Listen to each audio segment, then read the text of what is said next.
Right, y'all, over to the United States, where the next frontier in civil rights and international policy isn't Taiwan, it isn't Ukraine, it isn't Gaza, it isn't electoral fraud, it isn't Donald Trump, it isn't upholding the rule of law, it isn't banning Donald Trump despite being a felon.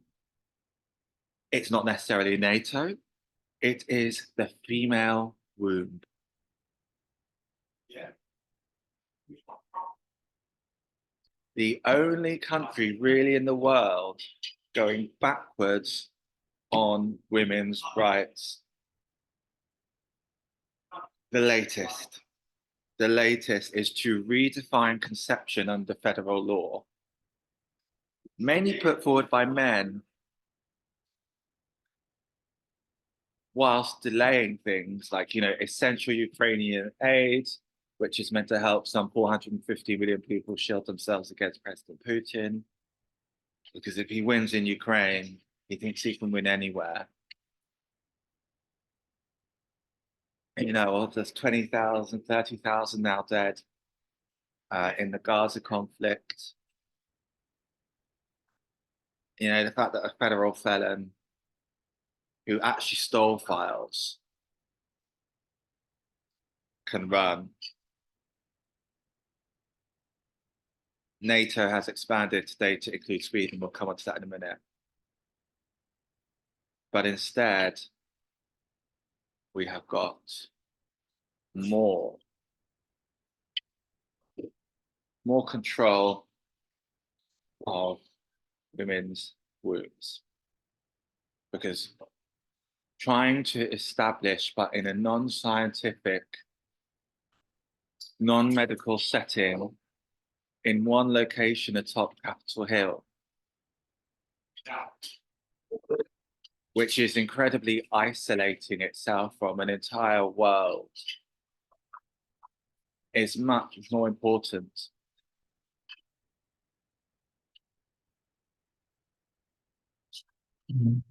That is Republican mentality right now.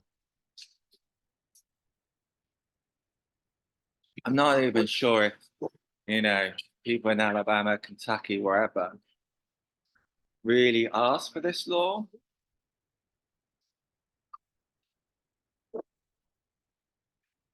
Let's get back to basics, get back to growth, get back to economics.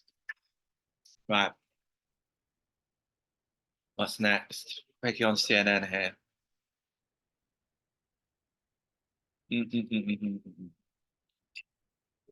Global threats.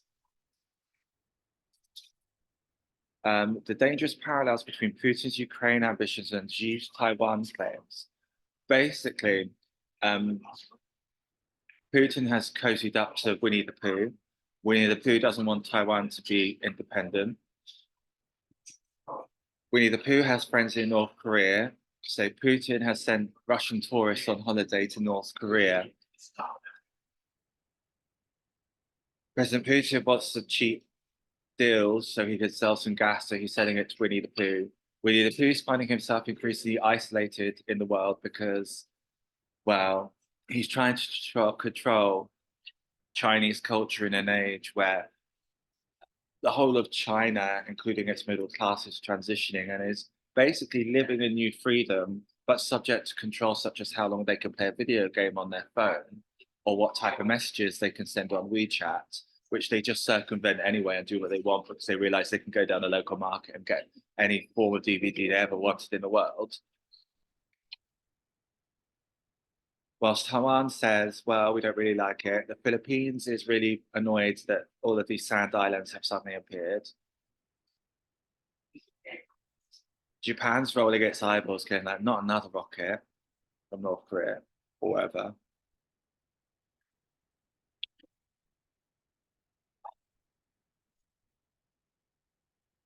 Three countries isolated and alone.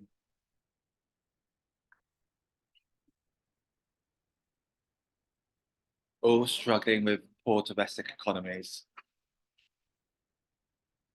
some with hunger, with leaders living a delusion that they can control an entire population. Meanwhile, apparently Navalny was possibly days away from release in a prisoner swap before his death. His body has been returned to his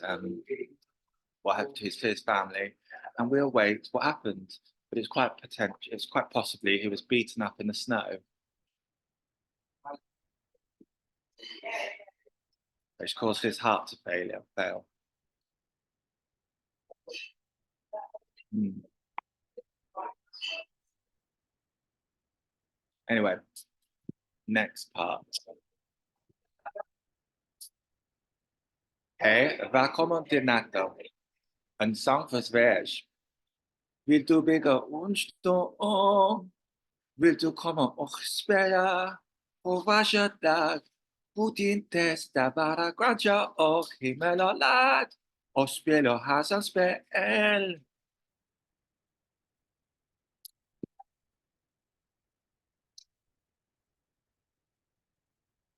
Basically, do you want to come and play in the snow? Do you want to come and build a tempest? Sweden has now, well, it's about to join NATO. I'm not sure what happens after Hungary approves its accession, but basically Viktor Orban, another isolated leader who's been whipped at multiple levels by Ursula von der Leyen, denied aid, is basically now had to concede and allow Sweden in. Sweden is currently building or looking into designs of its next generator multi-role fighter. It's been kind of umming and ahhing about whether to join Italy, Japan, and Britain's Tempest program, which is being led by BAE, a Japanese company, a missile company. We want Saab on board. And this one is like the one with all kind of cool forms of AI and swarms of drones, that kind of stuff.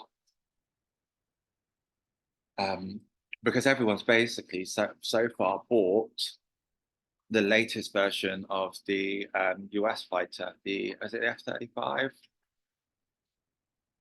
Well, after the F-16. So, you know, it's good to have a little bit of choice on the marketplace. But welcome Sweden. And I made a song. But obviously, now Finland has joined, Sweden has joined. There's a very strong borderline all the way down Europe for NATO. And NATO, just to remind everyone, is a defense pact where if one country is hit, a common enemy by all of NATO is formed. Donald Trump hates NATO because he thinks it should spend more money.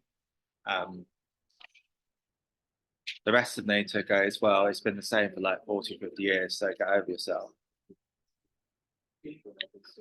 The main principle isn't how much we spend. It's the fact that we're all friends and in it together forever.